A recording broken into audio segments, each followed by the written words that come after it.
हम क्यों कीर्तन करें। हमने कहा श्रीमान जी तो घर का कुछ काम आप ही करते हो, सब नौकरे रखे हुए सब काम करने के लिए। क्या कहा है आपने? हमने कहा वो सब समझ गए जो हमने कहा। बोले आनंद कंद भगवान की जय। भगवान ने कहा देवी हमारा कीर्तन कौन गाता है? ऐसे ही लोग गाते हैं जिनका कोई ठिकाना नहीं रहता बेचारों का। ऐसे भिखमंगों के चक्कर में पड़कर आपने विवाह किया तो बहुत बड़ी भूल तुमसे हुई। फिर भगवान ने देखा रुक्मिणी की तरफ। अब देखें अब ये रुक्मिणी सामान्य। भगवान ने कहा अब तुम कहोगी अजी विवाह तो न करती, लेकिन इसलिए कर लिया कि आप बड़े सुंदर हो।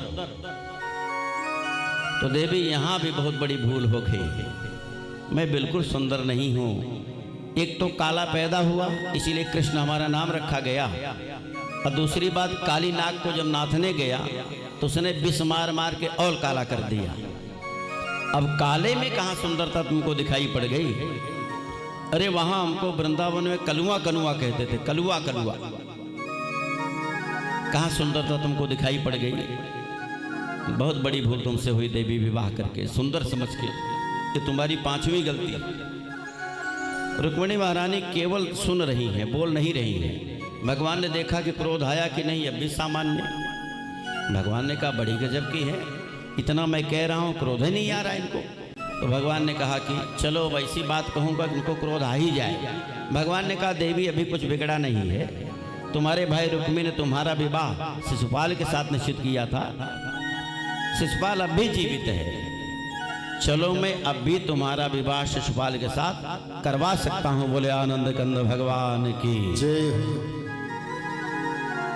बड़े हिम्मती थी भगवान, जो अपनी पत्नी से 5 बेटे जिसके हो चुके थे इतनी बड़ी बात कह गए। आप कह के देख लो जरा, पता ही लग जाएगा। फिर ले बेलना दे बलना, ले चिमटा दे चिमटा, जो हाथ में आएगा हाँ पता ही लग जाएगा ना। लेकिन भगवान की हिम्मत गजब की थी, उन्होंने कह दिया। अब देखने गए रुक्मिणी की तरफ की क्रोध आया कि नहीं। बंधुओं सुखदेव ने कहा हे परीक्षित रुक्मिणी की दशा बता रहा हूं कि कांपी उठी तन पीपल पात से, अरोई उठी हरि की प्रिय नारी।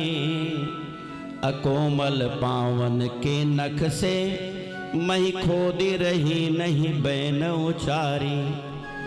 अंजन जो थे दो दृग में बही नीर चले आँखियाँ कजरारी। अभेगी उठे कुछ केसर युक्त, ढुरे कजरा ढुर भीगत सारी। ढेर जवाब दे गया रुक्मिणी महारानी का। बंदो भाव विह्वल होकर लगी रोने। अब भगवान बड़े परेशान हो गए। हम तो क्रोध दिलाना चाहते थे, देवी जी रोने लगी। कहते हैं रोते रोते इतनी भाव भी डूब गई भाव में कि बंदो बेहोशी आ गई उनको। खड़े खड़े ऐसे बस गिरने लगी, और जैसे गिरने लगी भगवान ने तुरंत संभाल लिया, गिरने नहीं दिया। लिटाया रुक्मिणी महारानी को, पंखा लिया, पानी का छींटा लगाया, हाथ से पंखा झलना शुरू कर दिया। थोड़ी देर में रुक्मिणी महारानी को होश आ गया। अब भगवान तब तक पंखा झलते रहे बंधुओं जब तक सामान्य नहीं हो गई। जब रुक्मिणी सामान्य हो गई तो भगवान ने हाथ जोड़ लिया, कहा देवी बचपन से विनोदी स्वभाव का रहा हूँ, थोड़ा सा मनोविनोद आपसे कर लिया, अगर ठेस पहुंची हो तो क्षमा चाहता हूँ। रुक्मिणी महारानी संभल चुकी थी। अब उनका उत्तर सुनिए। रुक्मिणी महारानी ने कहा क्यों क्षमा आप मांग रहे हैं? आपने एक भी बात गलत कहा ही नहीं है, तो क्षमा मांगने का प्रश्न ही कहां से उठता है।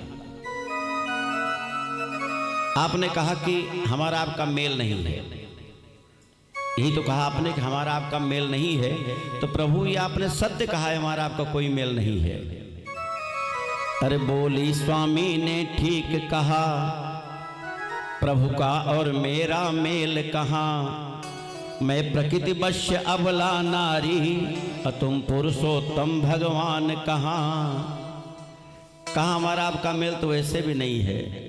आप परम पिता परमात्मा है, जगतपति है, जगत नियंता हैं, और मैं प्रकृति के बस में रहने वाली कबला नारी। तो कहाँ मेल है प्रभु का और मेरा? कि बेमेल विवाह तो हुआ ही है, मुझे प्रसन्नता है कि आपने मुझे अपनाया, इसलिए मैं बड़ी प्रसन्न हूं प्रभु। दूसरी बात आपने कहा कि लोगों के डर के मारे मैं समुद्र में रहता हूं, इसीलिए मैंने कहा था कि पहले से आगे होके बैठिए, क्योंकि बीच में हलचल होती है तो फिर बोले भागवत भगवान की जय हो। दूसरी बात आपने कहा कि मैं बहादुर नहीं हूं, लोगों के डर के मारे समुद्र में रहता हूं, तो प्रभु आपने बिल्कुल गलत नहीं कहा। आपका बाहर तो निवास ही नहीं है, आप तो आत्मा रूपी समुद्र में ही निवास करते हैं ना, बाहर आपका निवास कहाँ है? कि सत्यम भयादिव गुणोभ्य उरुक्रमांतः शेते समुद्र उपलंभन मात्र आत्मा। भगवान के रहने का स्थान कौन है? आत्मा। आत्मा बाहर है क्या?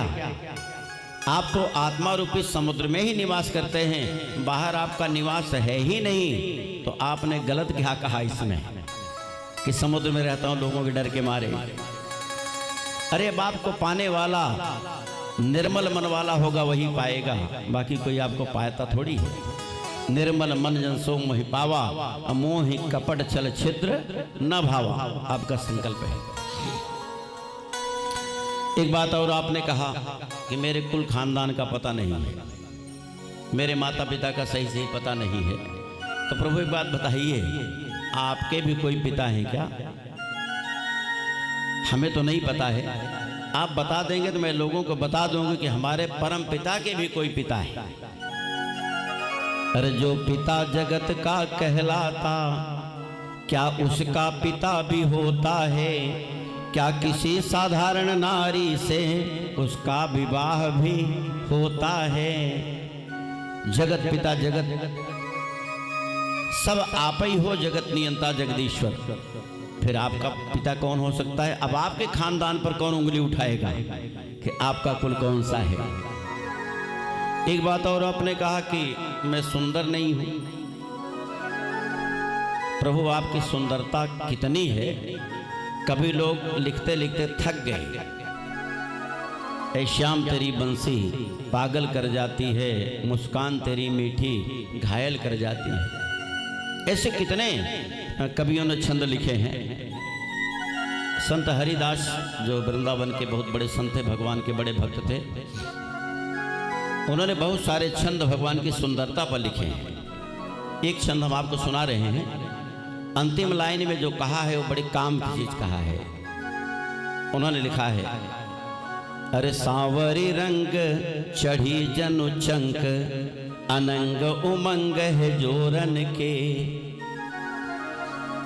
अगोल कपोल जी कुंडल डोलत, नैन नचे जनु चोरन के, बलिहारी में मोह सिकोरन के, मुस्काई के नैन मरोरन के, होत कहीं तू लला जो लली, होत कहीं तू लला जो लली, तो गले कट जात करोरन के।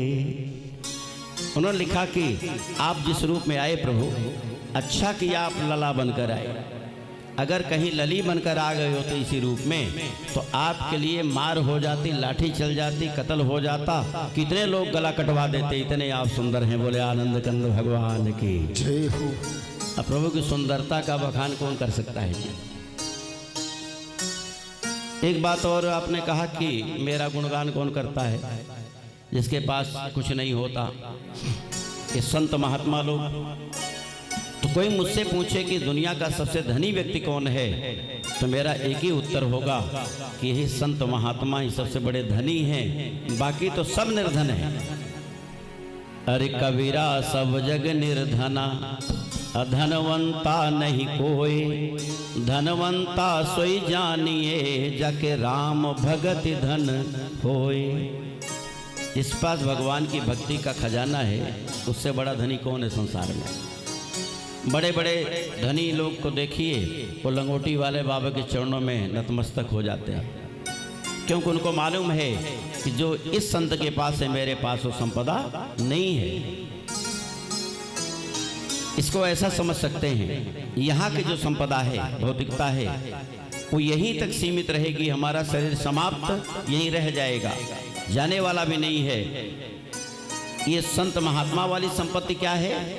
अरे जी, जन्म जन्मांतर साथ जाती है। क्यों धनी माने गए जानते हैं? कि राम नाम रूपी संपदा जन्म जन्मांतर साथ जाती है। ये संपदा यही रह जाती है, बाकी वो संपदा तो हमेशा साथ लगी रहती है, इसलिए वो धनी माने जाते हैं जी। मीराबाई को वैराग्य हो गया, बचपन से भगवान में लगन लग गई। एक भगवान की मूर्ति कृष्ण की ले आई और यही कहती मेरे तो गिरधर गोपाल दूसरों न कोई, जाके सिर मोर मुकुट मेरो पति सोई। घर वाले बड़े परेशान, विवाह कर दिया, बड़े राजघराने विवाह हुआ मीराबाई का।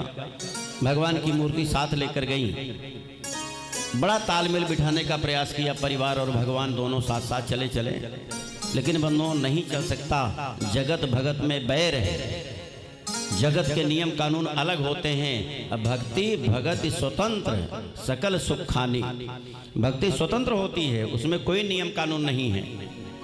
लेकिन संसार के तो नियम कानून है ना। बड़ा प्रयास किया उसने तालमेल बिठाने का, लेकिन बंधुओं नहीं बैठ पाया। घर वाले चाहते कि पूजा छोड़ दे भगवान की। अब मीराबाई कहती कि आप लोग भगवान के साथ जुड़ जाइए, कैसे तालमेल बनेगा। अंत में उन लोगों ने सोचा कि इसको मार डाला जाए, और मीराबाई को मरवाने के जितने यत्न किए हम आप जानते हैं। पिटारे में सांप भेद दिया, जहर पिलवा दिया, आदि आदि क्या क्या नहीं किया, लेकिन मीराबाई भगवान का नाम लेके अमर हो गई और मरी नहीं। बहुत जब परेशान हुई मीराबाई तो एक दिन विचार करने लगी, क्या करें, भगवान के लिए संसार को छोड़ दें कि संसार के लिए भगवान को छोड़ें। ध्यान रखिएगा, भगवान के लिए संसार का त्याग करें कि संसार के लिए भगवान को ही छोड़ दें। अब मन में कोई उत्तर नहीं मिल पा रहा था समुचित। कहीं से तुलसीदास का एक पद मिल गया, उस पद को पढ़ते ही मीराबाई ने रात में घर का त्याग कर दिया, राजमहल का, मूर्ति लेकर निकल पड़ी भगवान की। वो पद कौन सा है हम आप जानते हैं, जाके प्रिय न राम वैदेही, जाके प्रिय न राम वैदेही, तजिए ताहि कोटि बैरी सम, यद्यपि परम स्नेही। गोस्वामी जी का डिमडिम घोष है, जिसको भगवान से प्रेम ना हो परिवार में, उसका त्याग ऐसे कर दीजिए जैसे दुश्मनों को हम त्यागते हैं। तो प्रश्न उठा कि किसी ने त्याग किया कि हमें कर दें, तो गोस्वामी जी लिखा है, तजे पिता प्रहलाद, प्रहलाद ने भगवान के लिए अपने पिता का त्याग कर दिया। विभीषण बंधु, विभीषण अपने भाई रावण का त्याग कर दिया भगवान के लिए। अब भरत महतारी, भरत ने अपनी सगी माँ कैकेयी को त्याग दिया, कहा मैं जिंदगी में तुमको माँ नहीं कहूँगा जिसका भगवान से प्रेम ना हो। और सारे ब्रज की गोपियों ने अपने पतियों परिवार का त्याग कर दिया भगवान के लिए, और बलि महाराज ने अपने गुरु का ही त्याग कर दिया भगवान के लिए। लेकिन इनकी कीर्ति आज गाई जाती है। कोई बुरा मानता है क्या कि गलत काम किया? जी नहीं, इनकी कीर्ति गाई जाती है, क्योंकि जिसको भगवान अपना लेते हैं उसको सब अपना लेते हैं। बोले आनंद कंद भगवान की जय हो। निकल पड़ी मीराबाई। रास्ते में लोग मिले जो मीराबाई को जानते थे, उन्होंने पूछ लिया कि देवी जी क्या मिल गया आप, इतनी बड़ी संपदा आपने त्याग दिया, राजमहल का त्याग कर दिया, इसका मतलब इससे ज्यादा बड़ी संपदा कोई पाई होगी ना, तभी तो आपने त्याग किया। मीराबाई ने कहा मुझे जो मिला है, बताएं क्या मिल गया, आप सब जानते हैं।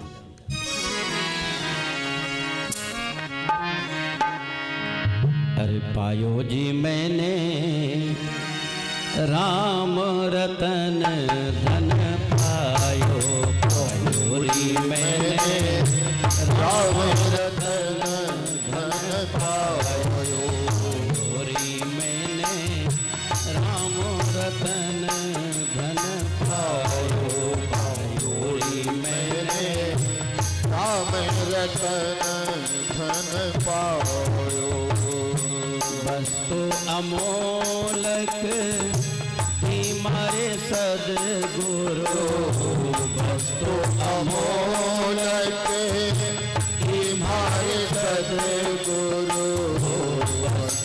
अमोलक तुम्हारे सद्गुरु वस्तु अमोलक तुम्हारे सद्गुरु हर कृपा करी अपनायो कृपा करी अपनायो पायोरी मैंने राम रतन धन पायो पायोरी मैंने राम रतन धन पायो खर्चे नहीं कोई चोर चुरावे खर्चे नहीं कोई चोर चुरावे खर्चे नहीं कोई चोर चुरावे खर्चे नहीं कोई चोर चुरावे हर दिन दिन बढ़त सवाय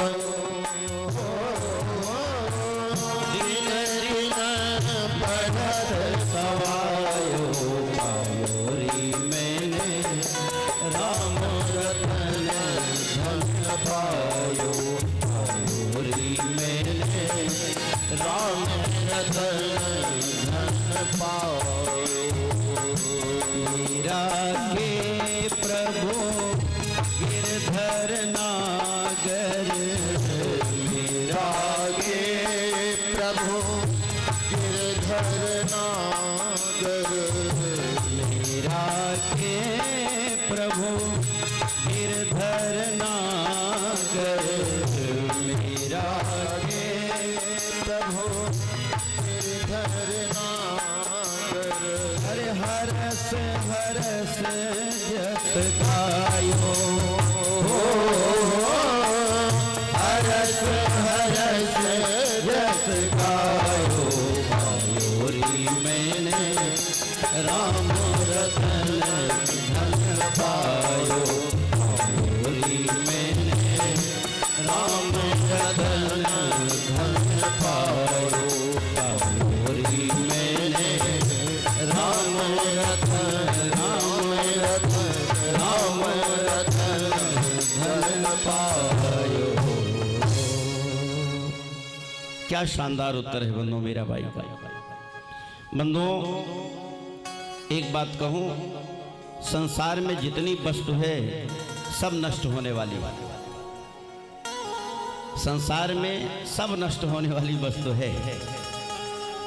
जिस धन के लिए हम आप परेशान होते हैं, अच्छा धन आवश्यक भी है, ऐसी बात नहीं है।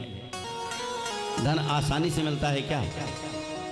धन को कमाने में तकलीफ, वही धन जब खर्च हो जाए तो तकलीफ। अब धन की रखवाली में अलग से तकलीफ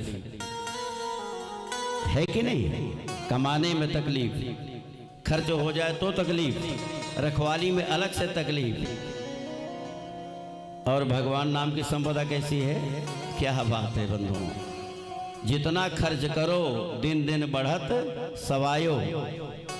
रखवाली स्वयं भगवान करते हैं, एक जन्म नहीं जन्म जन्मांतर, और साथ संपदा भगवत रूपी संपदा जाती है। कोई परेशानी है, लेकिन हम सब क्या काम करते हैं? इस संपदा की तरफ नहीं बढ़ते, उसी संपदा को पकड़ने का प्रयास करते हैं जो नष्ट होने वाला है। बोले आनंद कंद भगवान की जय हो। रुक्मिणी ने कहा प्रभु, उन संतों के श्रीमुख से आपकी बड़ाई सुनकर अगर मैंने आपसे विवाह किया तो शायद गलती तो हमने नहीं किया। बड़े प्रसन्न हो गए भगवान, रुक्मिणी को हृदय से लगा लिया। कहा देवी, इन्हीं बातों को तो परिणाम है कि तुम मेरी सबसे प्रिय रानी हो। बोले आनंद कंद भगवान की जय हो। बंदो भागवत कथा तो कथाओं से भरी पड़ी है। एक कथा थोड़ी है, कितनी कथा बता के फुर्सत करते हैं।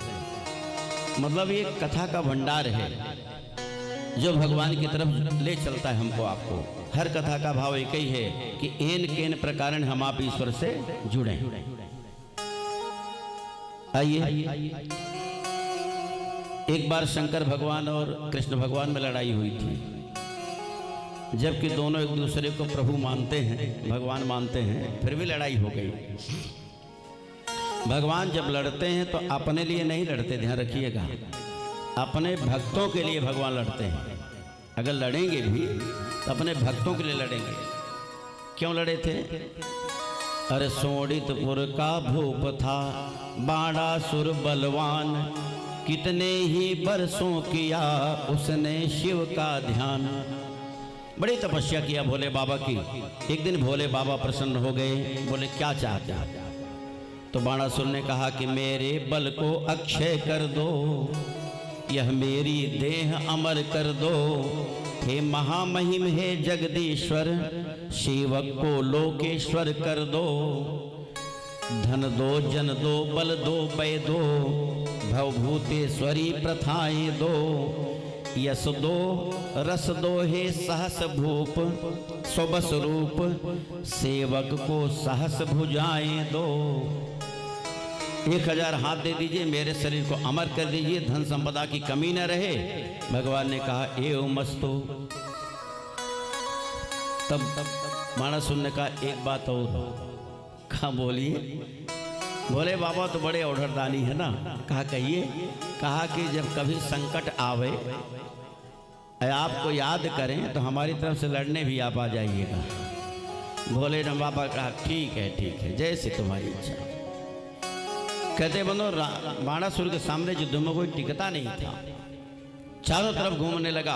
अब भाई अक्षय भंडार बल का 1000 हाथ वाला हो, और जब कोई लड़ने वाला नहीं मिलता तो पर्वत को उखाड़ता और हथेलियों पर पटक कर उसको चूर कर डालता कि बल की खुजली मिट जाए।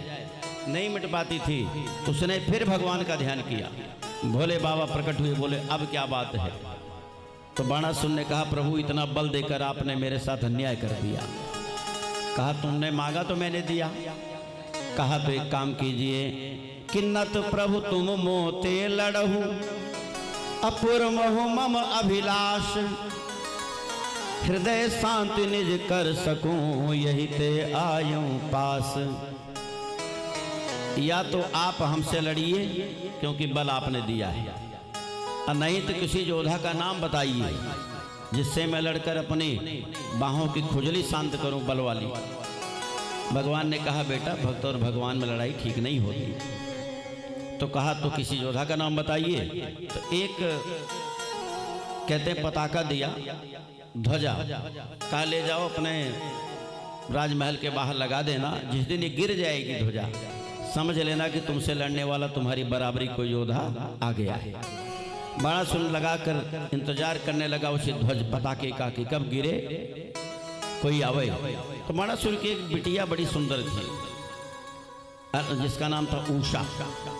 तो कहते हैं रोज फूलों से तौली जाती थी, जो ही बात हो। एक दिन उसने स्वप्न देखा, उसकी एक सहेली थी चित्रलेखा। एक दिन उसने स्वप्न देखा और स्वप्न में भगवान के नाती कृष्ण भगवान के अनिरुद्ध जी को देखा उसने। जागने पर बड़ी विह्वल हो गई। चित्रलेखा ने कहा क्या बात है? कहा वो मुझे मिलना चाहिए जिसको मैंने देखा। कहा है कौन? कहा कुछ अता पता नहीं है।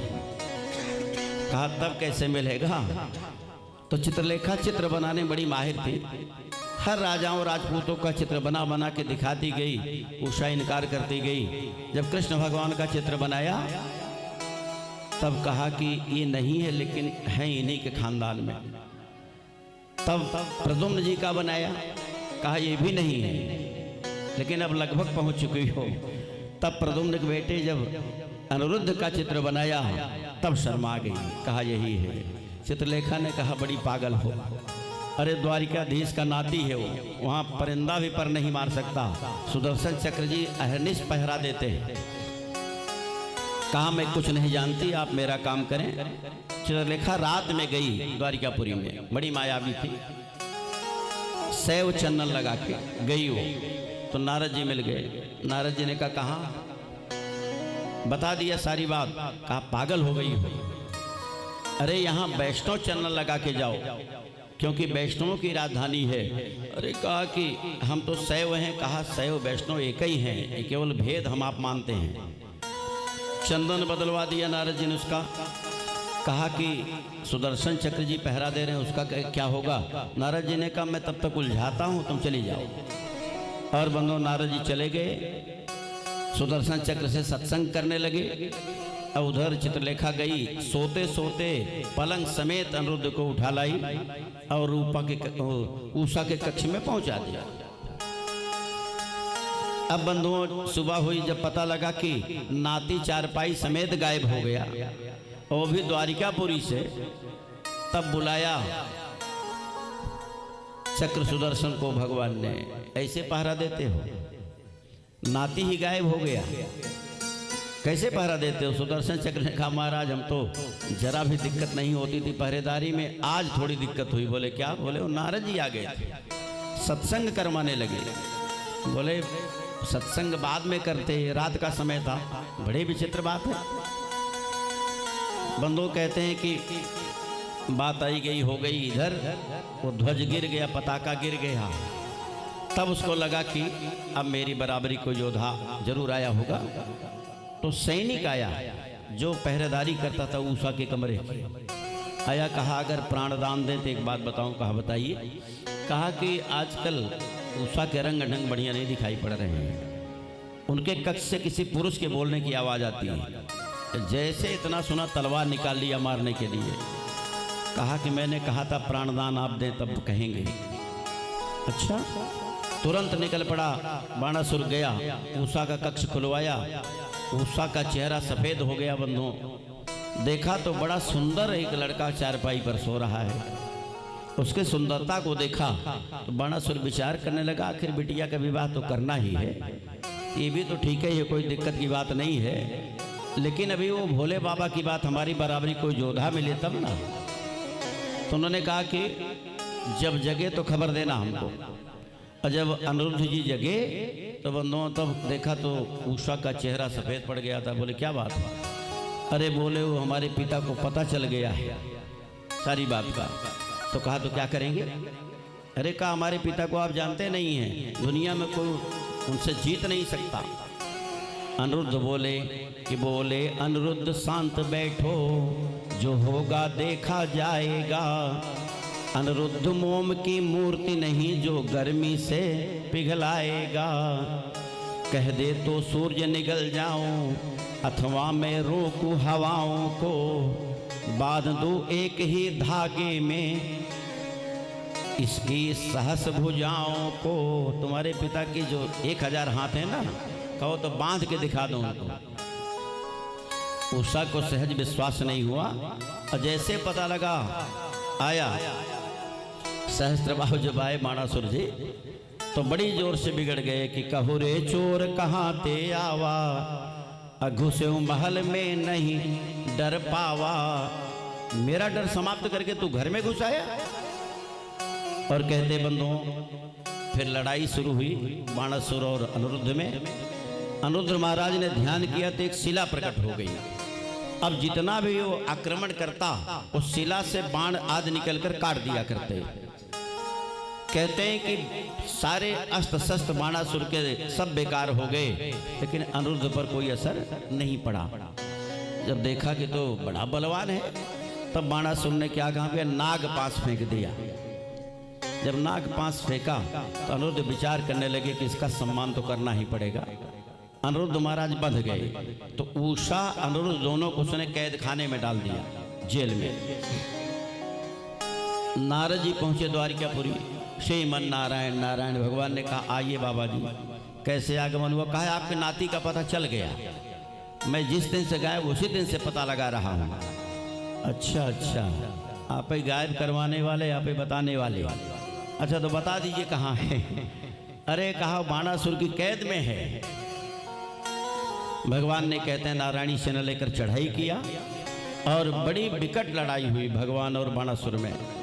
चूँकि वो शंकर भगवान का वरदान पाया था, लेकिन भगवान के सामने जब पराजित होने की नौबत आ गई, रात में लड़ाई नहीं हुआ करती थी, तो रात में भोले बाबा का ध्यान किया। भोले बाबा ने कहा क्या बात है। कहा प्रभु अब आपका नंबर आ गया है। आपने कहा, हमने कहा था कि जब हम परेशान होंगे आपको बुलाएंगे तो आप लड़ेंगे हमारी तरफ से। भोले बाबा ने कहा बिल्कुल। अगले दिन भोले बाबा की सेना भोले बाबा समेत एक तरफ भगवान कृष्ण, दूसरी तरफ भोले बाबा। भगवान बड़े चक्कर में पड़े कि कहाँ से आ गए बुढ़ऊ बाबा, लेकिन अब करें क्या। अब भोले बाबा चूंकि प्रभु मानते हैं भगवान को, इसलिए आक्रमण नहीं करते। जितना तीर आदि चलाते हैं भोले बाबा सब काट के शांत हो जाते हैं, बस खड़े होते हैं, आगे नहीं जाने देते। अब भोले बाबा के पीछे बाणासुर छिपा हुआ।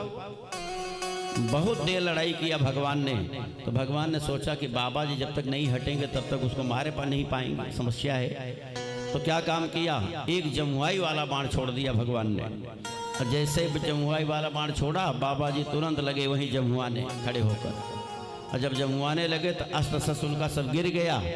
तुरंत बाणासुर को पकड़ लिया भगवान ने। और जब मारने चले तब बंधुओं भोले बाबा ने कहा, नहीं प्रभु मारिए मत इसको, क्योंकि मम भक्त्या ने विनश्यति कहा जाता है, भक्तों का नाश नहीं होता, ये मेरा भक्त है। हाँ, इसको बड़ा अभिमान हो गया था, अपने बल का घमंड हो गया था। तो एक काम करें, इसके जो 1000 भुजाएं हैं सब काट डालिए, वही 2 ही छोड़िए, इसका सारा घमंड चूर हो जाएगा। सुदर्शन चक्र को भगवान ने आदेश दिया, सारी भुजाओं को काटकर खलिहान कर दिया उन्होंने, केवल 2 हाथ छोड़ा। उसके बाद फिर मरहम पट्टी जो हुई होगी, भगवान जाने कैसी व्यवस्था उसमें रही होगी। जैसा भी जब ठीक ठाक हुए तो उषा और अनिरुद्ध जी का विवाह हुआ। तब भगवान ले आए द्वारिकापुरी अपनी नतोहू को, बोले आनंद कंद भगवान की जय हो। तो भोले बाबा तो बड़े विचित्र है ना, भोले बाबा की क्या चर्चा, क्योंकि चल पड़ी है तो भोले बाबा के गीत भी एक सुन ही लिया जाए। वैसे हमारी माताओं की तरफ से एक अनुरोध भी आया हुआ है और उस शायद वहाँ निराला नगर में इन्होंने सुना था उस गीत को, अम्बा तू मात जगदम्बा है, इसको सुनने का इनका मन है। और दूसरा इसी कार्यक्रम में हमने एक दिन सुनाया था, हमारो माई जैसन के करो को माई नहीं बा, तो इसको भी सुनने का बड़ा मन है आप सभी का। तो चलिए हम समय निकाल के जरूर सुना देंगे। आइए प्रेम से गीत सुनाएं।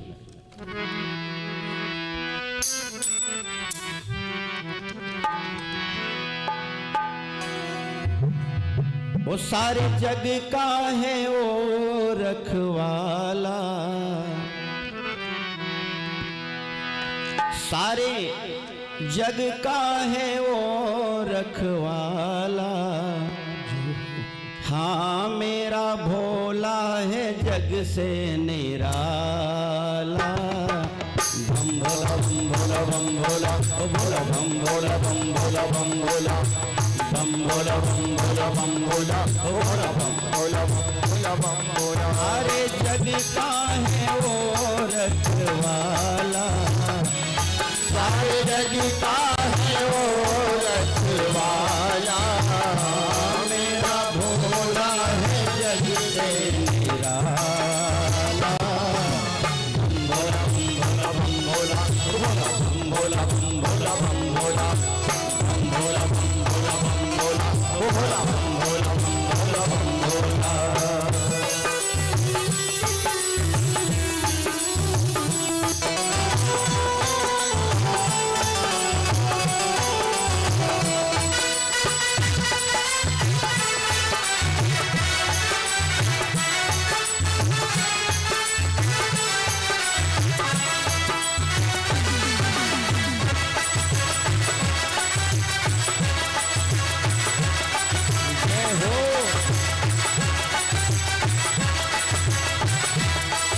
बहुत ध्यान सुनिएगा। एक चोर खड़ा शिव मंदिर में, एक चोर खड़ा शिव मंदिर में, पाप तो उसके अंदर में, पाप तो उसके अंदर में। घंटा आया उसे नजर जो था शिव जी के ऊपर, घंटा आया उसे नजर जो था शिव जी के ऊपर। मन में उसने ठाना है, मन में उसने ठाना है, घंटा उसे चुराना है, घंटा उसे चुराना है। कैसे इसे चुराऊं मैं, बात समझ ना पाऊं मैं, कैसे इसे चुराऊं मैं, बात समझ ना पाऊं मैं। काफी ऊपर टंगा पड़ा, काफी ऊपर टंगा पड़ा, मन में सोचे खड़ा खड़ा, काफी ऊपर टंगा पड़ा, मन में सोचे खड़ा खड़ा। कैसे लालच ने चक्कर में डाला, कैसे लालच ने चक्कर में डाला। हाँ मेरा भोला है जग से निराला।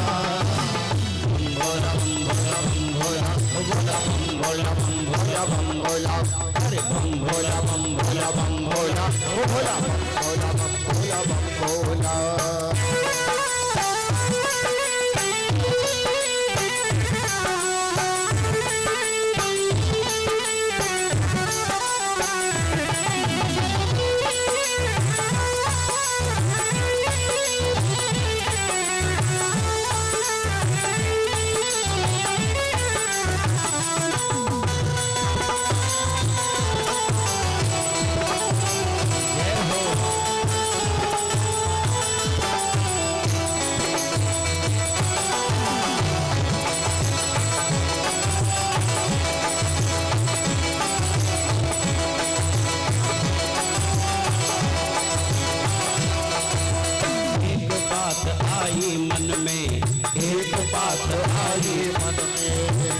करूं अब इस क्षण में, काम करूं अब इस क्षण में। शिव के ऊपर में चढ़कर घंटा खोलूं जाऊं पर, शिव के ऊपर में चढ़कर घंटा खोलूं जाऊं पर। उपाय समझ जब आता है, उपाय समझ जब आता है, खड़ा खड़ा मुस्काता है, खड़ा खड़ा मुस्काता है। शिव के ऊपर ओ चढ़कर हाथ लगाया घंटे पर, शिव के ऊपर वो चढ़कर हाथ लगाया घंटे पर। हर घंटा घन घन बोल उठा, घंटा घन घन बोल उठा, चोर कमनवा ढोल उठा। घंटा घन घन बोल उठा, चोर कमनवा ढोल उठा। कहाँ प्रकट हुआ डमरू वाला, कहाँ प्रकट हुआ डमरू वाला। हाँ मेरा भोला है जग से निराला। बम भोला बम भोला बम भोला, बम भोला बम भोला बम भोला, बम भोला बम भोला बम भोला, बम भोला बम भोला बम भोला।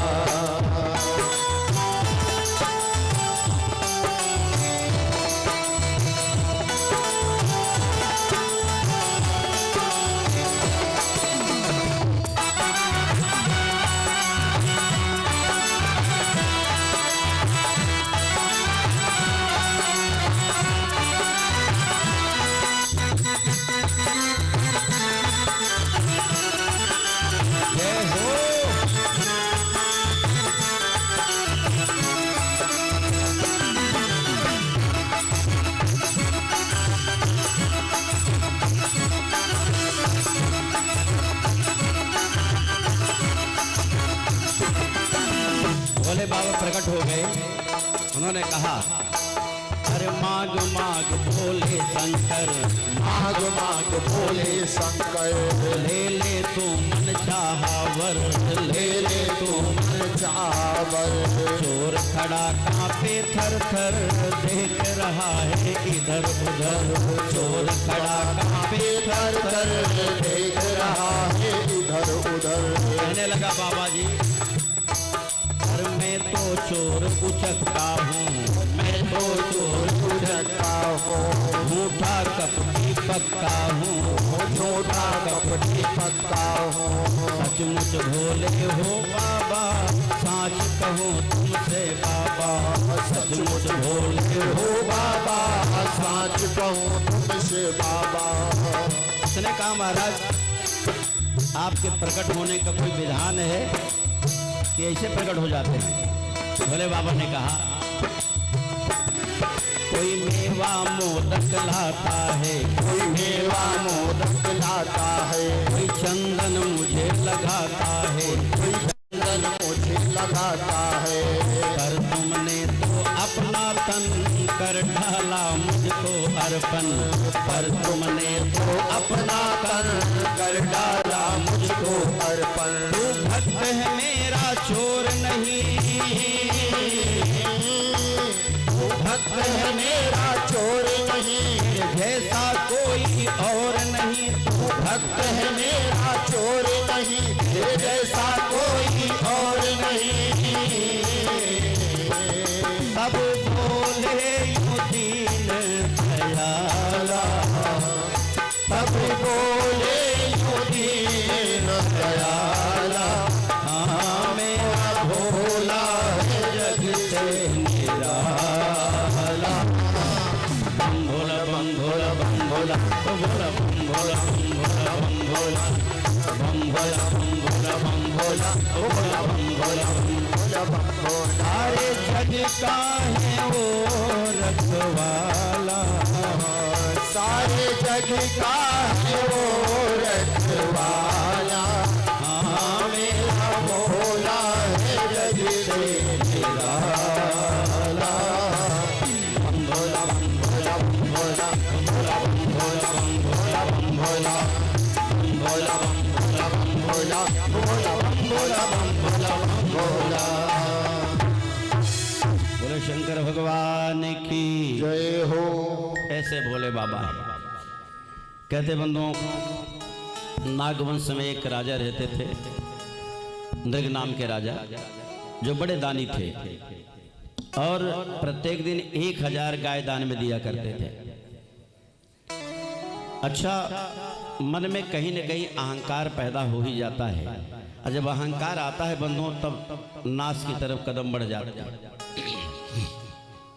एक दिन की बात है, प्रभु की लीला कि एक ब्राह्मण देवता की गाय रात में खूंटे से हटकर आई, खूंटा छुड़ा लिया उसने, आकर राजा के उन गायों में शामिल हो गई जिस गाय को राजा दान देना चाहते हैं। जहां वो गाय खड़ी तो उसी में शामिल हो गई। अगले दिन राजा ने ब्राह्मणों को बुला के दान देना शुरू कर दिया, उस ब्राह्मण की गाय भी दान में दे दिया जो उनकी नहीं थी। अब वो ब्राह्मण अपनी गाय ढूंढते ढूंढते आ रहा था, ये ब्राह्मण देवता वही गाय लेकर जा रहे थे। रास्ते में मुलाकात हो गई, ब्राह्मण देवता ने अपनी गाय पहचान लिया, कहा भैया ये तो हमारी गाय है।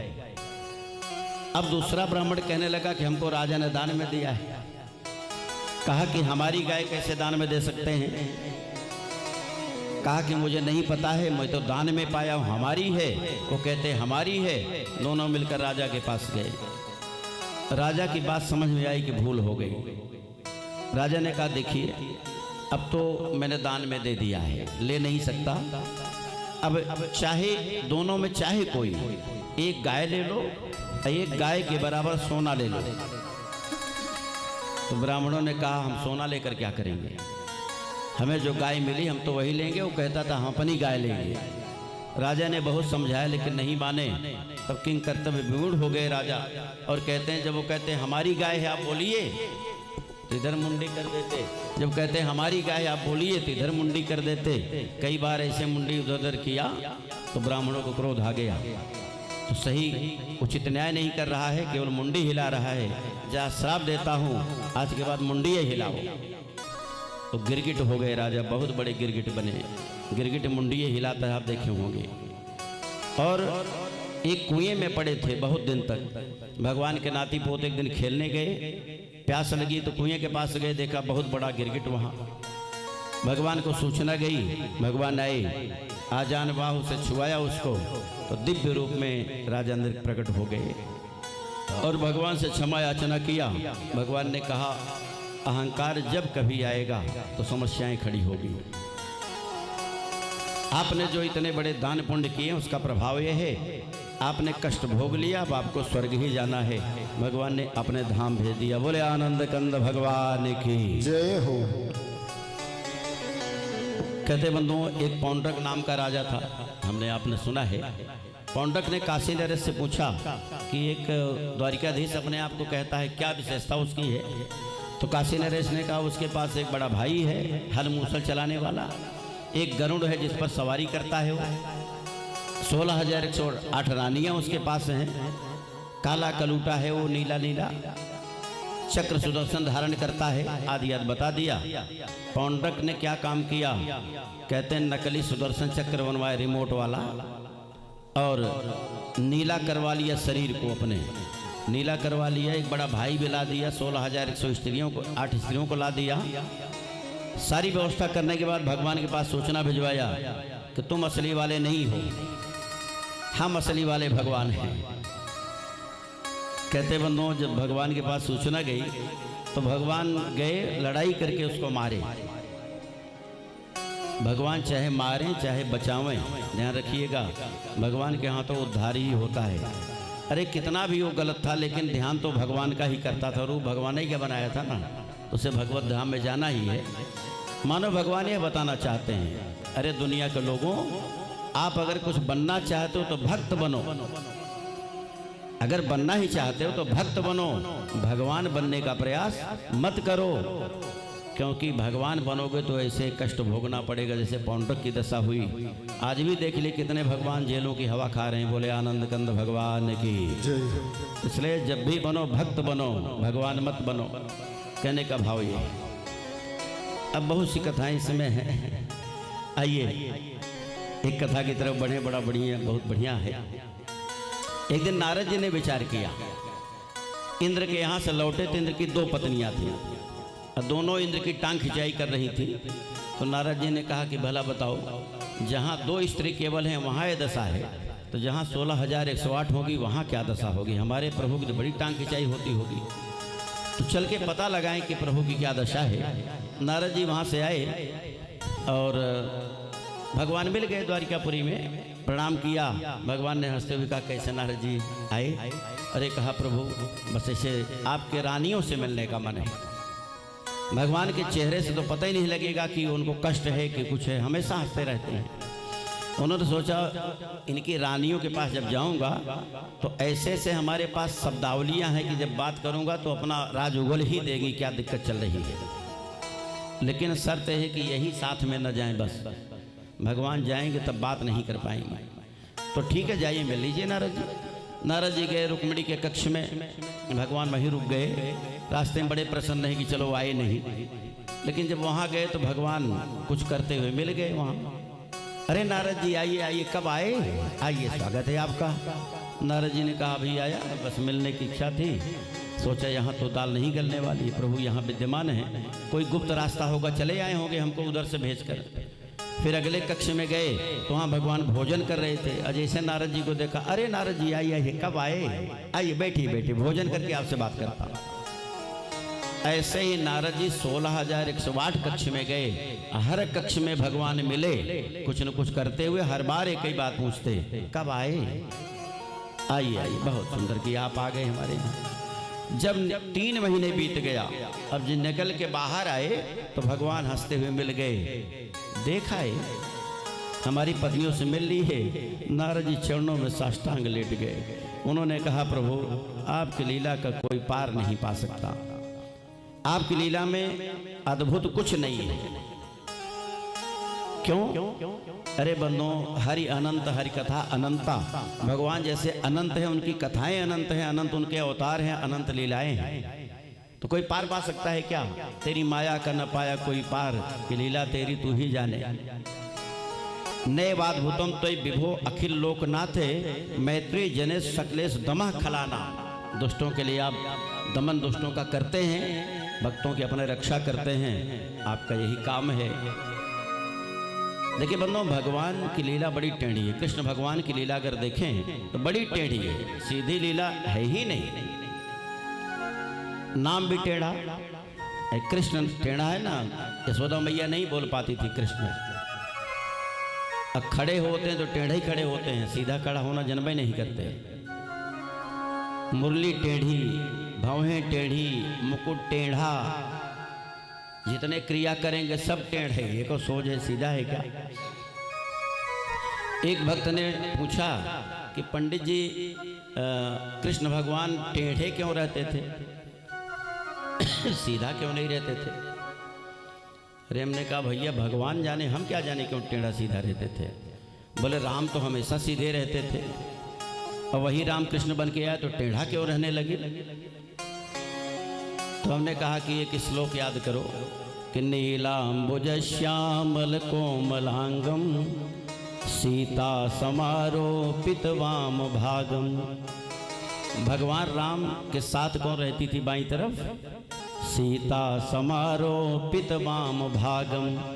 बाएं भाग में सीता जी हमेशा राम के विद्यमान रहती थी, इसलिए भगवान सीधा रहा करते थे। कन्हैया के साथ नहीं रहती थी कोई, इसलिए टेढ़े हो जाते थे। पत्नी साथ हो तो पति टेढ़ा होकर दिखा दे। हाँ, पत्नी साथ रहे पति टेढ़ा हो जाए। अरे राम राम, बोले आनंद कंद भगवान की। तो भगवान की सारी लीलाएं बड़ी विचित्र हैं। कन्हैया से कभी कभी गोपियां कहती कि हे कन्हैया, जैसे आप टेढ़े हो, आपकी लीला बड़ी टेढ़ी है, हम सीधी सादी गोपियां फंस जाती हैं। क्या बताएं, कैसे कहा है सुनिए।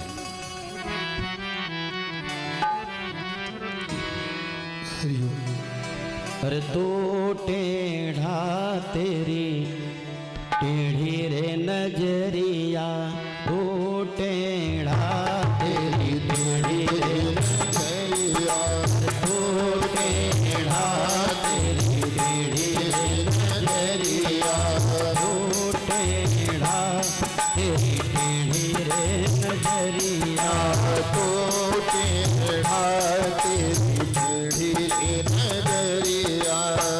मैं सीधी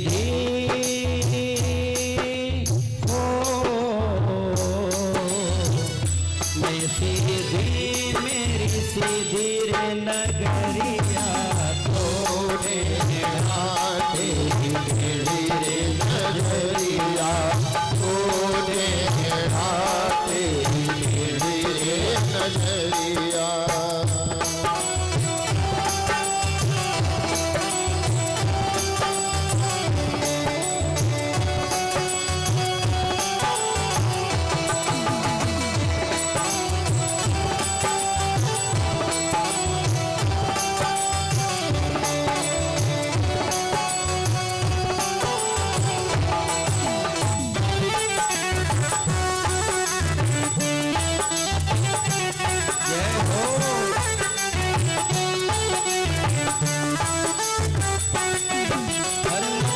तेरी टेढ़ी वृंदावन तेरा टेढ़ा, मथुरा तेरी टेढ़ी वृंदावन तेरा टेढ़ा, मथुरा तेरी टेढ़ी वृंदावन तेरा टेढ़ा, मथुरा तेरी टेढ़ी वृंदावन तेरा टेढ़ा। टेढ़ी रे तेरी गोकुल नगरिया, तेरी रे तेरी गोकुल नगरिया, टेढ़ा तेरी टेढ़ी रे नजरिया, तो टेढ़ा तेरी टेढ़ी रे नजरिया।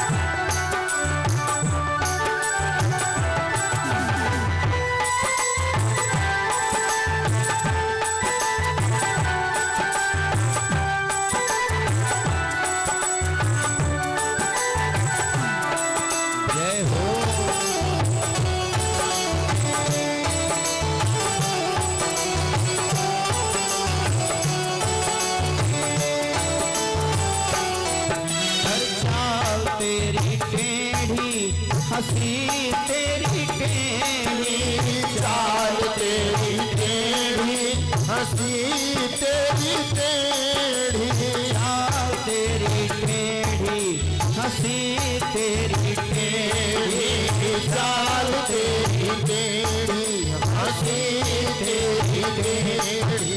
टेढ़ी रे तेरे मुख पे बंसुरिया, टेढ़ी रे तेरे मुख पे बंसुरिया, तो टेढ़ा तेरी टेढ़ी रे नजरिया, तो टेढ़ा तेरी टेढ़ी रे नजरिया।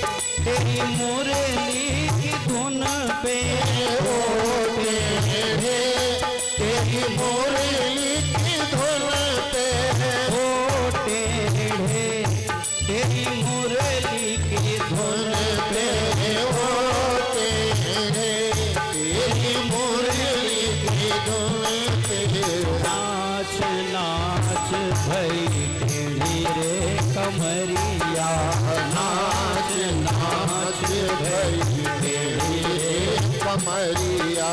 भगवान ने कहा देवियों मैं टेढ़ा नहीं था, टेढ़ा बनने के लिए मजबूर आपने किया, समाज ने किया।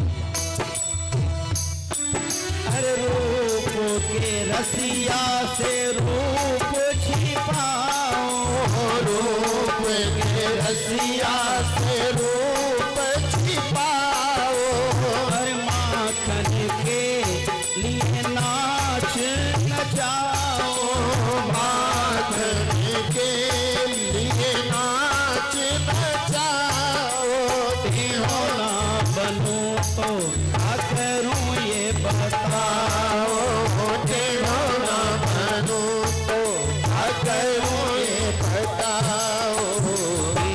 निकले ना बिन टेढ़ी उंगरिया, निकले ना बिन टेढ़ी उंगरिया, कर में सीधी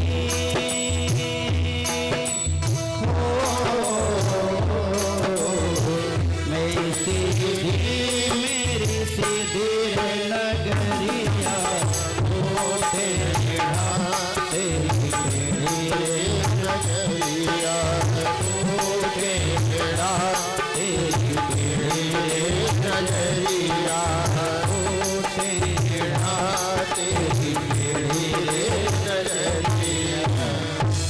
बोले टेढ़े सरकार की जय हो। इनके बहुत सारे नाम हैं, टेढ़े सरकार, चोरों के सरदार, चौग्राग्रगण्यम शीर्षा नमामि, ये चोरों में अग्रणी। आपको बहुत बहुत प्रणाम। ये भगवान का स्वरूप है। कहते मनो 3 महीने नारद जी रहे। भगवान ने कहा देवऋषि सही सही कारण बताइए आप क्यों आए थे। नारद जी ने कहा प्रभु समय मेरे पास बहुत था, इसलिए हमने थोड़ा सोचा सबसे दर्शन भी हो जाए। बात यह है कि आजकल पांडवों ने नई राजधानी इंद्रप्रस्थ बनाई है। युधिष्ठिर महाराज एक राजसूय यज्ञ करने का मन बना चुके हैं, उसमें आपको निमंत्रण दिया है शामिल होने के लिए। भगवान ने कहा जरूर जाऊंगा। नारद जी वहां से चले गए। तब तक बनो मगध से एक ब्राह्मण दूत आए। भगवान ने ब्राह्मण देवता का स्वागत किया। कहिए। कहा महाराज मगध का राजा जरासंध, उसने 20,800 क्षत्रियों को कैद करके रखा है और कुछ दिन में उनका वध करने वाला है। उन क्षत्रियों ने आपसे मदद मांगी है। भगवान ने कहा ठीक है। ब्राह्मण देवता चले गए। भगवान विचार करने लगे किधर जाएं, दुविधा है। भगवान ने कहा चलो यज्ञ की तरफ चलते हैं, वहीं से कोई रास्ता निकलेगा। कहते हैं इंद्रप्रस्थ आए। पांडवों ने बड़ा स्वागत सम्मान किया। उसके बाद फिर पूछ लिया आप राजसूय यज्ञ करने जा रहे हैं? कहा तो सारे राजा आपके बसवर्ती हैं। कहा सब तो हैं, वही मगध का राजा जरासंध। युधिष्ठिर ने कहा वो बस में आने वाला नहीं है। भगवान ने कहा तब आपका राजसूय यज्ञ कैसे पूरा होगा? कहा महाराज बड़ा प्रयास किया लेकिन बात सफल नहीं हुई। भगवान ने कहा हम प्रयास करें? कहा कर लीजिए। तो भगवान अर्जुन को साथ लिए, भीम को साथ लिए, ब्राह्मण का वेश बना के चले गए मगध। जरासंध ने सुना कि 3 ब्राह्मण आए हैं। बड़ा स्वागत सम्मान किया, सिंहासन में बिठाया। कहा महाराज कहाँ से आ रहे हो? भगवान ने कहा सीधे हरिद्वार से आ रहे हैं। अच्छा स्वागत सम्मान के बाद पूछ लिया कि आप ब्राह्मणों का बड़ा सम्मान करते हैं। जरासंध ने कहा वो पहले नहीं करता था। द्वारिकाधीश का नाम आपने सुना होगा, भगवान इसे कह रहा है। भगवान ने कहा हाँ। अरे बोले बड़ा बलवान है, 17 बार हराया मुझे। तब 18वीं बार मैंने 11,000 पंडितों को जप में बिठा दिया। पंडितों ने ऐसा मंत्र मारा कि भाग खड़ा हुआ हो। तब से मैं बहुत मानता हूँ ब्राह्मणों को। भगवान सोचने लगे कि चलो अच्छा हुआ पहचाना नहीं इसने। लेकिन भगवान की हंसी बड़ी खतरनाक है। हंसी को देखा तो जरासंध ने कहा ब्राह्मण देवता जरा चेहरा घुमाइए। कुछ चेहरा आपका जाना पहचाना लग रहा है। भगवान ने बहाना बनाया, अरे आप ब्राह्मणों के बड़े प्रिय हैं, ब्राह्मण आपको बहुत मानते हैं, आप ब्राह्मण को मानते हैं, तो कभी पहले एक आध बार हो चुका, हो सकता आया होगा, आपने देखा होगा।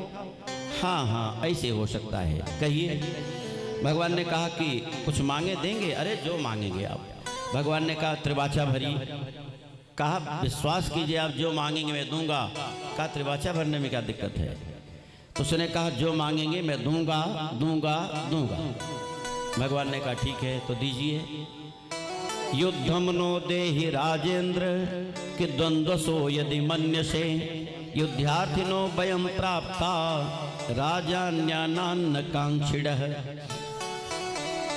आप हम तीनों में से एक से किसी से मल्ल युद्ध करें। माथा ठनक गया जरासंध का। कहा कि आप सच में ब्राह्मण हैं? कहा क्यों? कहा ब्राह्मण जब मल्ल युद्ध की बात करे तब तो शंका हो जाती है ना। ये क्षत्रियों का काम है महाराज जो आप मांग रहे हो। हमको तो कुछ दाल में काला लग रहा है। भगवान ने कहा पूरी दलिए काली है, हम ब्राह्मण नहीं हैं। कहा तब कौन है? कहा मैं द्वारिकाधीश कृष्ण हूँ, ये अर्जुन है, भीम है। बड़े छलिया हो, चलो कोई बात नहीं। तो भगवान ने कहा हमसे लड़ोगे? तो बंधुओं जब इस तरह कहा तो कहने लगा कि मन में विचार करने लगा कि 17 बार हराया था इसने, बड़ी मुश्किल से एक बार जीता हूँ, हार जाऊंगा तो नाक कट जाएगी। लेकिन प्रकट में कहा देखिए जिसको मैं हरा देता हूँ दोबारा उससे लड़ाई मैं नहीं करता, जिंदगी भर उसको हारा ही मानता।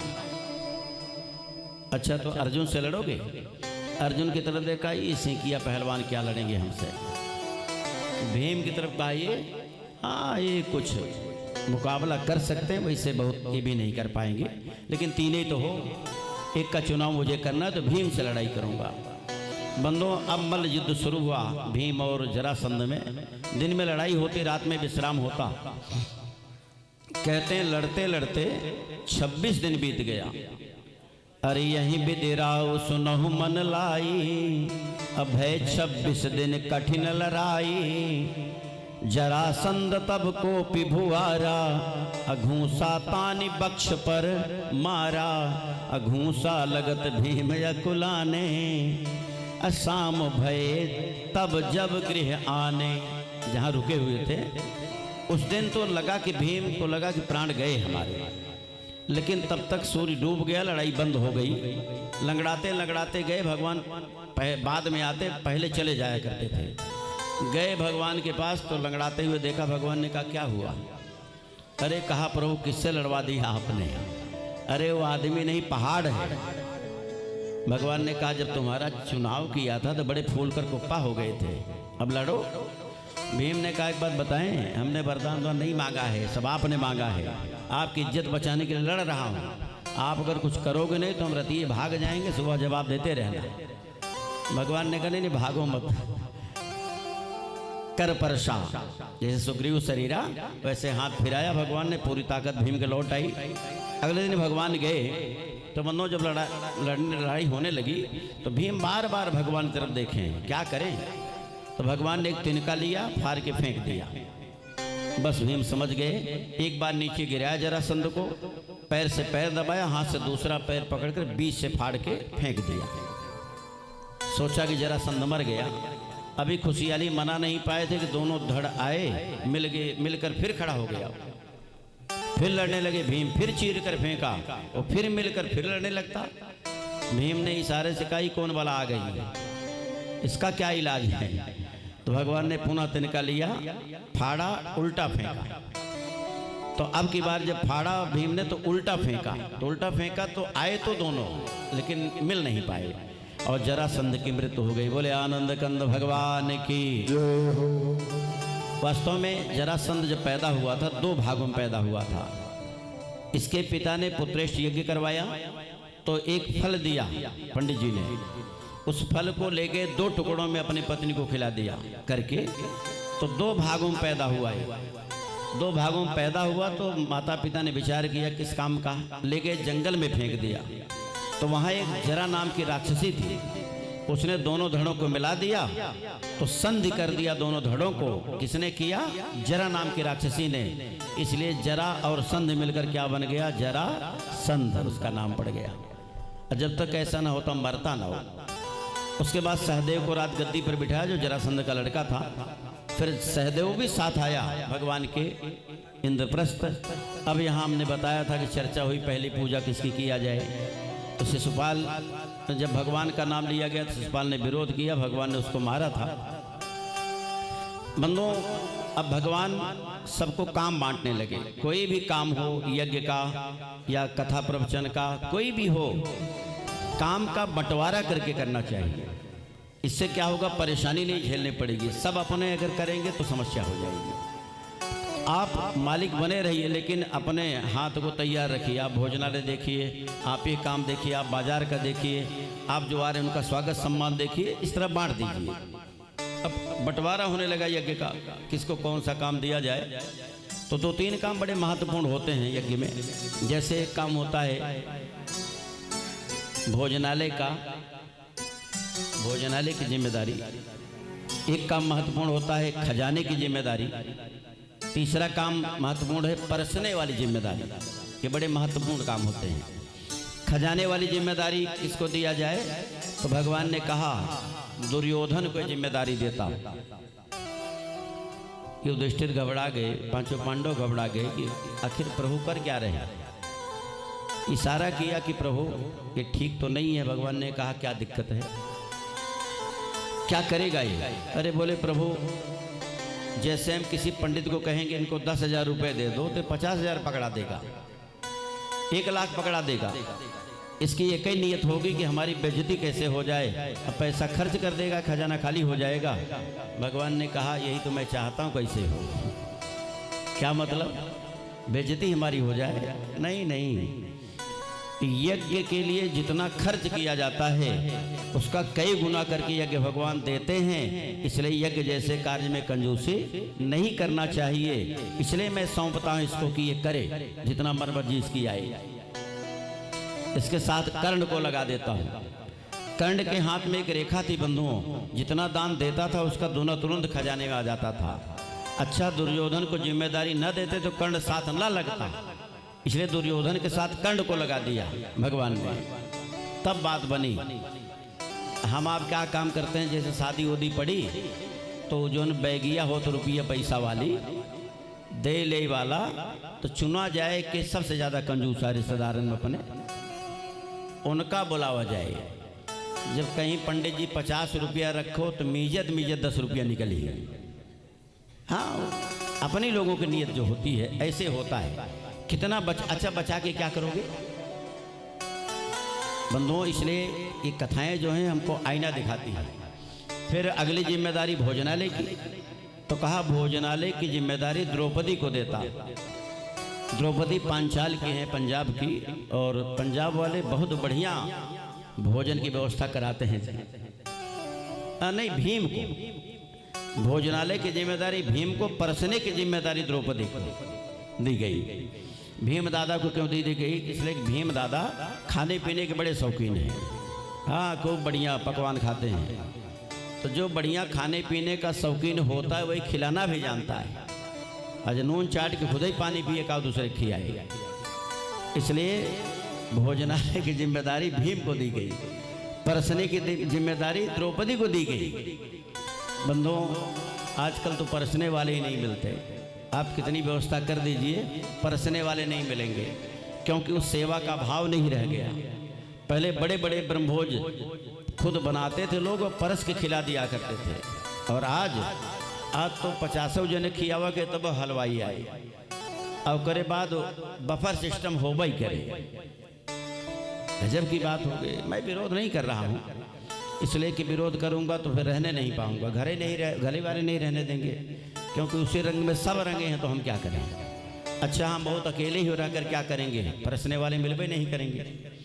देखिए, कोई व्यवस्था चलती है तो उसके पीछे कहीं न कहीं मजबूरी होती है। किसी मजबूरी बस से व्यवस्था चली है। अच्छा, ये व्यवस्था चली कब होगी, इस पर भी तो विचार करना चाहिए। जो चीज़ रहती वही आती है, जो चीज़ नहीं रहेगी नहीं आएगी। बहुत विचार किया संतों ने तो समझ में आया, यह प्रथा सबसे पहले भोले बाबा के विवाह में हुई थी। बफर वाला सिस्टम भोले बाबा के विवाह में हुआ था। कैसे हुआ था?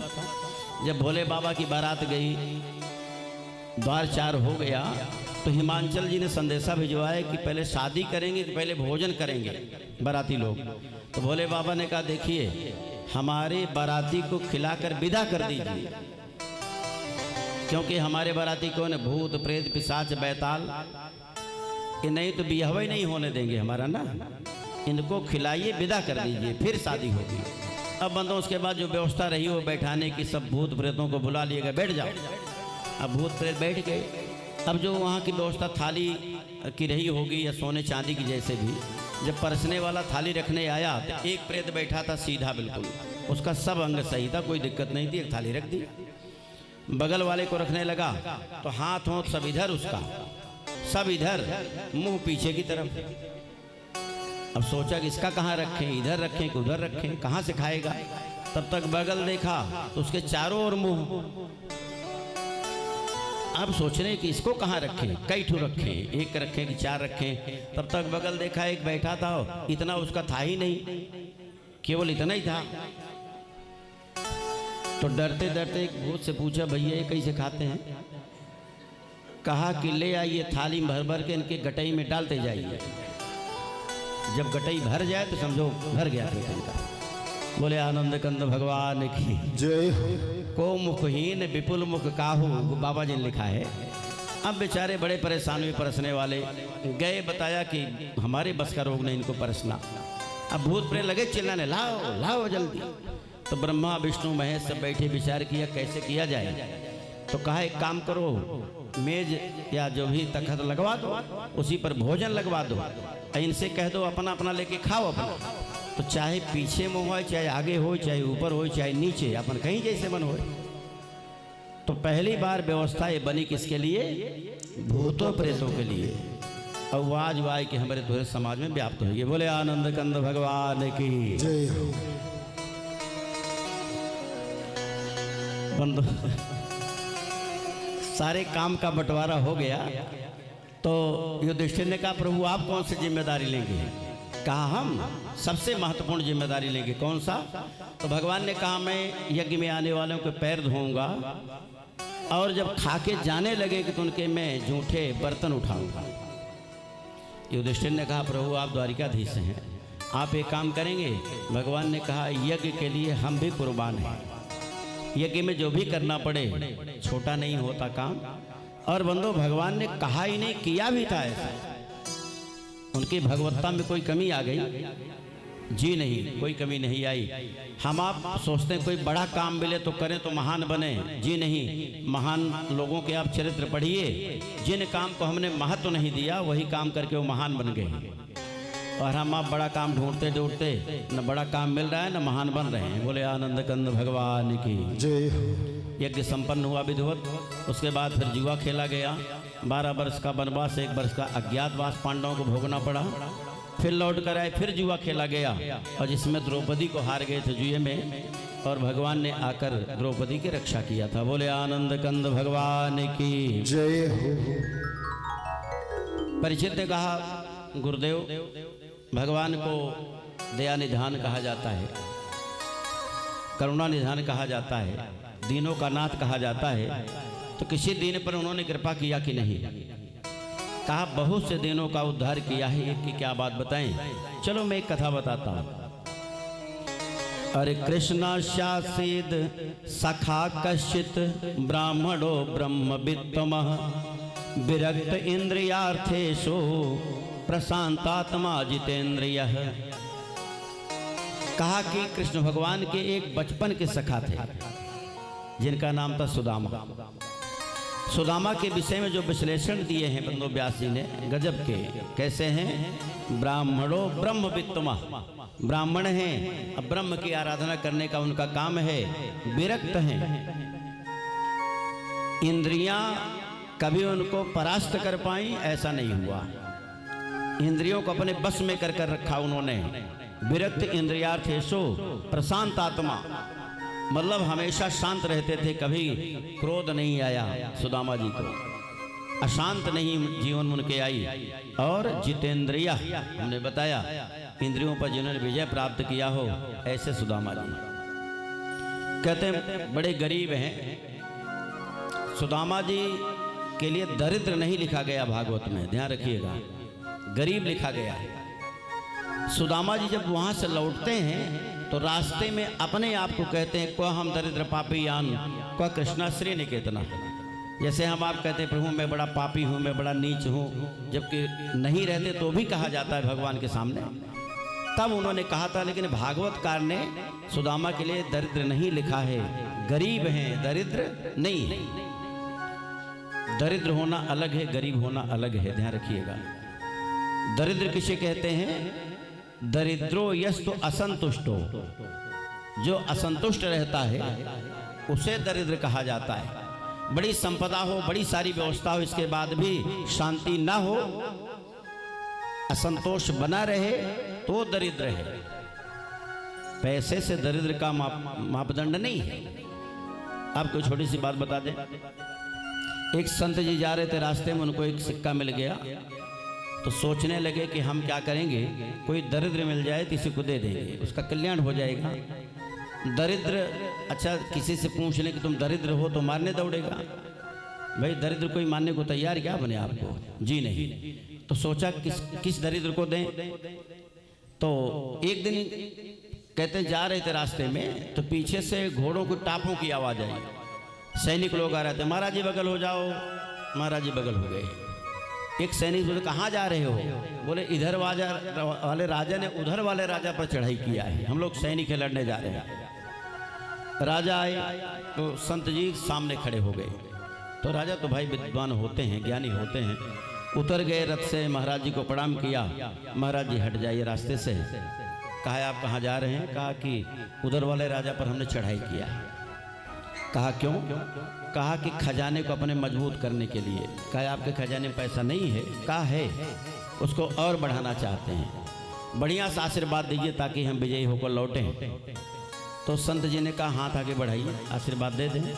तो राजा ने हाथ आगे बढ़ाया तो संत ने वही सिक्का हाथ पर रख दिया। कहा महाराज ये कैसा आशीर्वाद है?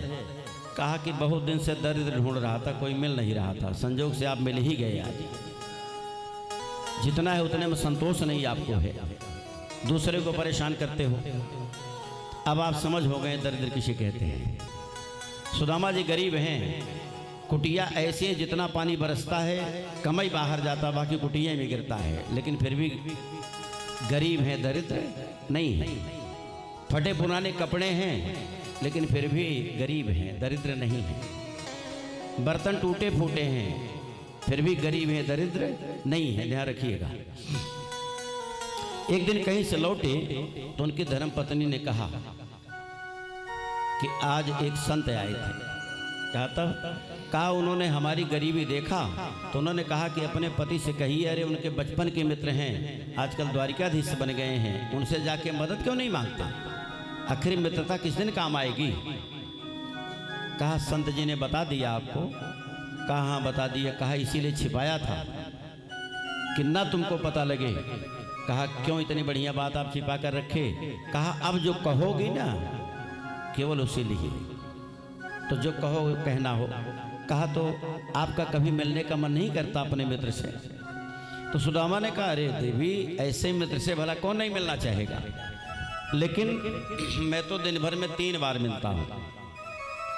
जब ध्यान करने बैठता हूँ तो मुलाकात हो जाती है। बोले आनंद कंद भगवान की, सारी बतिये खत्म कर दी आगे की। कहा इस तरह नहीं मिलने की बात मैं कर रही हूँ, आप शरीर से जाके मिल आइए, हमारी गरीबी बताएंगे तो जरूर दया करेंगे। कैसे? कहा आइए सुने।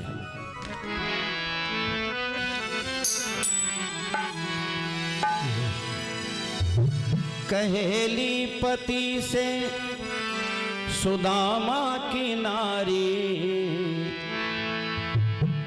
कि माना है बालम तू बतिया हमारी, चला जैता ना कन्हैया दुआरी, चला जैता ना कन्हैया दुआरी।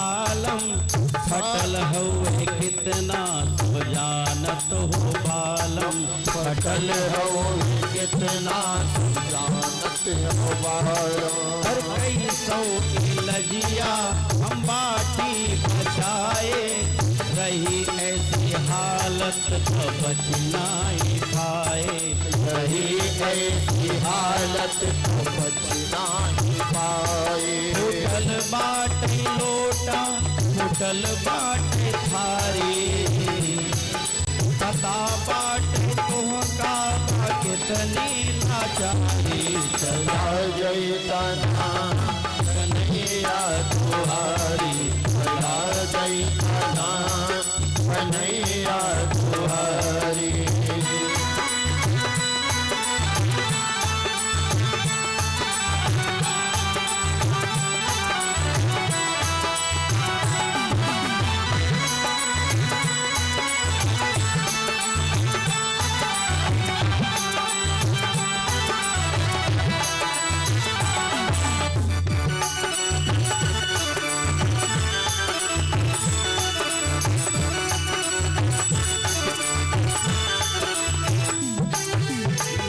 पौली कब हो उधर भर के दाना गेहूं को चावल के नाही ठिकाना गेहूं चावल के नाही ठिकाना टूटल कठौती और टूटल बतावा रहल जाई कैसे तुम्हें बतावा रहल जाई कैसे तो ही बतावा कितना बताई विपत्ति बाटे भारी न ठुकरावा स्वामी की अर्जी हमारी चला जैतना कन्हैया तुम्हारी चला जैतना कन्हैया तुम्हारी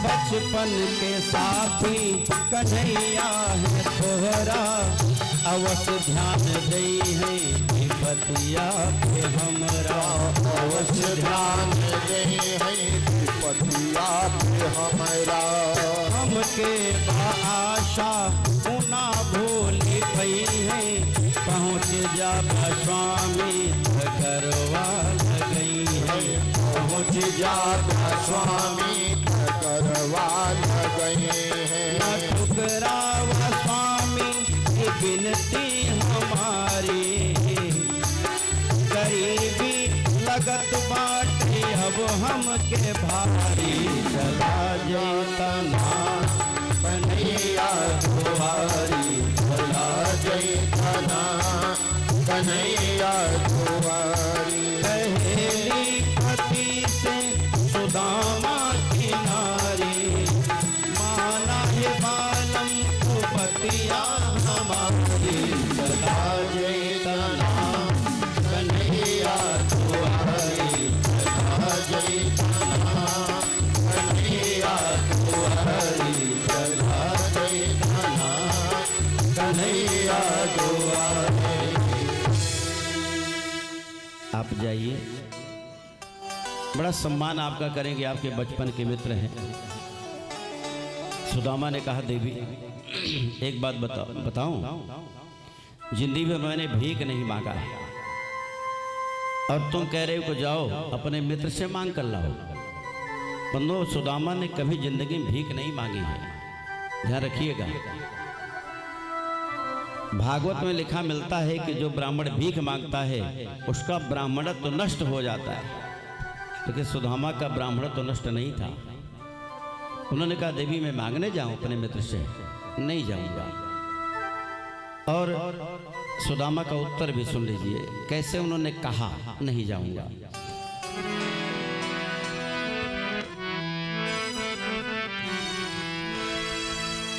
कि दुखवा में जिंदगी बितौबे पगली, दुखवा में जिंदगी बितौबे पगली, भूली हरि के दुआरे नाही जइबे पगली, भूली हरि के दुआरे नाही जइबे पगली। दुखवा में जिंदगी बितौबे पगली, दुखवा में जिंदगी बितौबे पगली, भूली हरि के दुआरे नाही जइबे पगली, भूली हरि के दुआरे नाही जइबे पगली।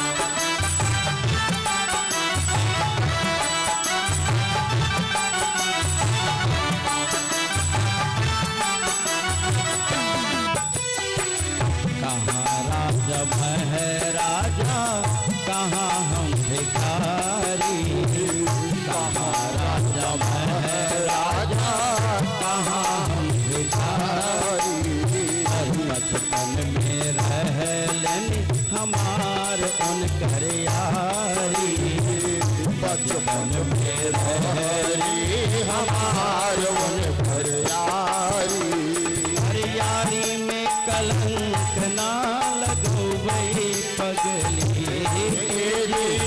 यारी में कलंक ना लगौबे पगली, भूली हरि के दुआरे नाही जइबे पगली, भूली हरि के दुआरे नाही जइबे पगली।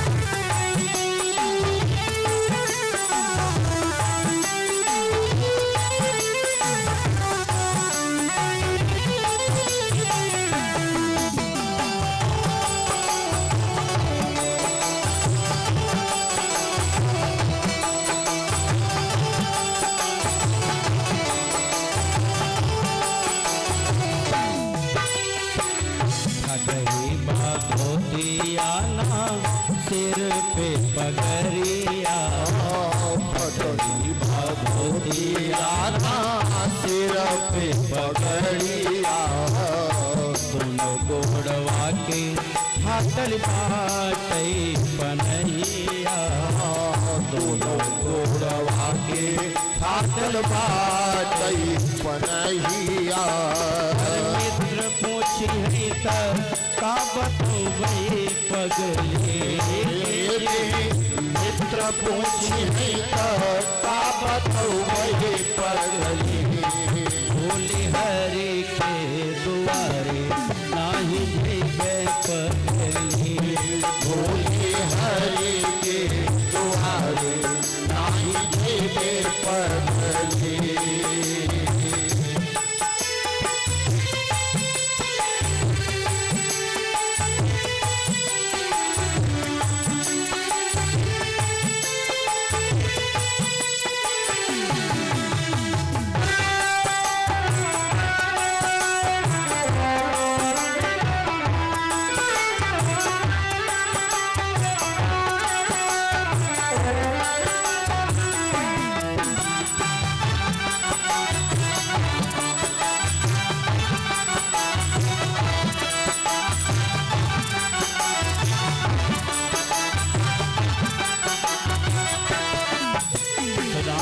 देवी, यहाँ वहाँ में कोई अंतर नहीं है। ई है हवा, ई है पानी, हरी हूँ के बार बार। ई है हवा, ई है पानी, हरी हूँ के बार बार। अंतर है तो मात्र इतना, महल अटारी उनके मड़ई हमारी महल अटारी उनके मड़ई हमार बाहर। मड़ई में दिनवा बितौबै पगली जी, मड़ई में दिनवा बितौबै पगली। भूली हरि के दुआरे नाही जैबे पगली। भूली हरि के दुआरे नाही जैबे पगली। हर दुखवा में जिंदगी बितौबै पगली। दुखवा में जिंदगी बितौबै पगली। भोली हरि के दुआरे नाही जैबे पगली। भोले हरि के दुआरे नाही जैबे पगली। भोले हरि के दुआरे नाही जैबे पगली। भूल कर भी नहीं जाऊंगा देवी। सुशीला ने सोचा कि अगर नहीं जाएंगे तो दशा बनने वाली नहीं है। उन्होंने कहा अच्छा एक काम कीजिए, आप जाइए शरीर से मिलकर चले आइए, कुछ मत मांगिएगा। सुदामा ने कहा अगर ऐसा कहोगी तब तो विचार कर सकता हूं, मांगने के लिए कहोगे तो बिल्कुल नहीं जाऊंगा। कहा बिल्कुल मत मांगिएगा, आप जाइए शरीर से मिलकर चले आइए। सुदामा तैयारी करने लगे। सुशीला सोचने लगी कि जब वे जाएंगे अपने मित्र से मिलेंगे तो द्वारिकाधीश पूछेंगे कैसे हो सुदामा, तो क्या बताएंगे जानते हैं, हमसे ज़्यादा सुखी संसार में कोई नहीं है। अपना दुख बताएंगे नहीं तो हमारे प्रभु जानेंगे कैसे दुख क्या है। एक बात कहा सुदामा ने, देवी कोई सौगात नहीं है, मित्र के यहाँ पहली बार जा रहा हूँ।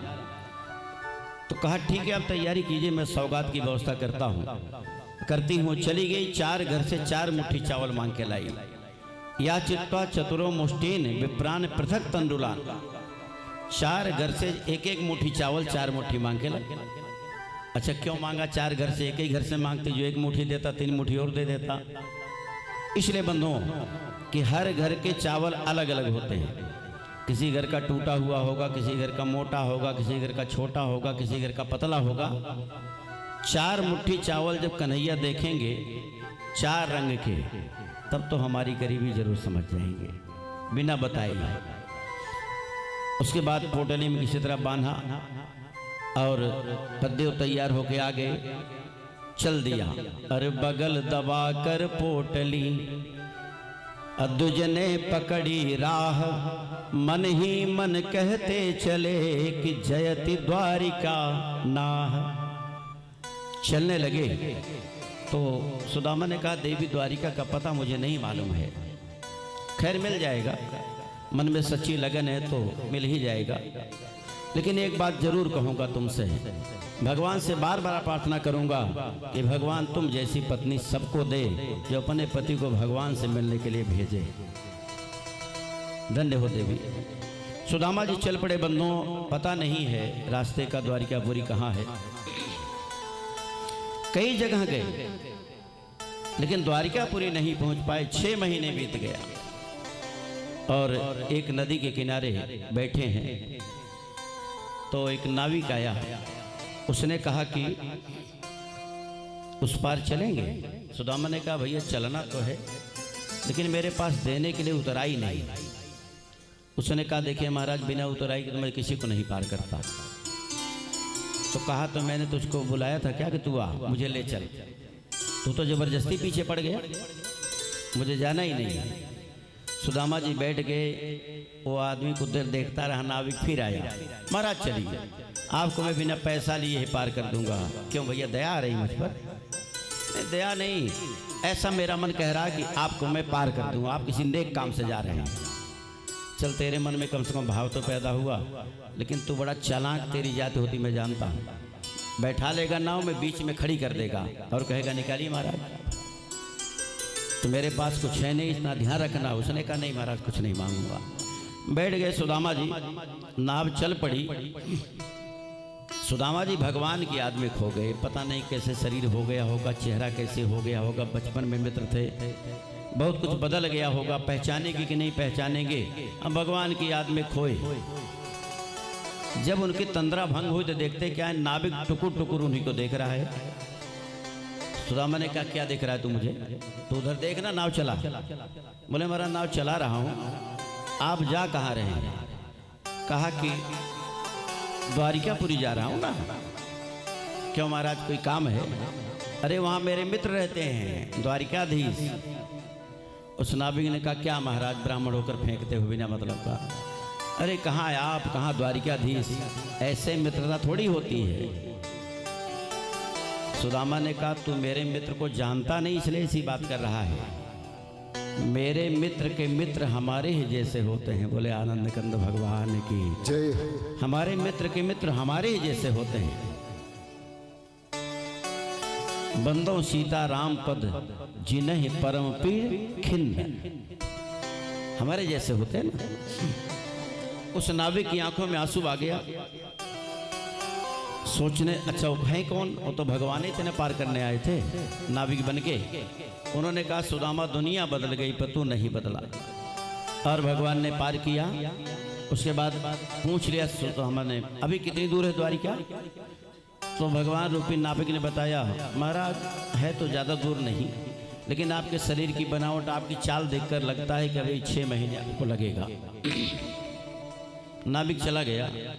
सुदामा विचार करने लगे इतनी दूर बसते हैं प्रभु, भूख लगती है, प्यास लगती है, जिंदगी अब उदास लगती है, कैसे आऊं मैं द्वारिका तेरी?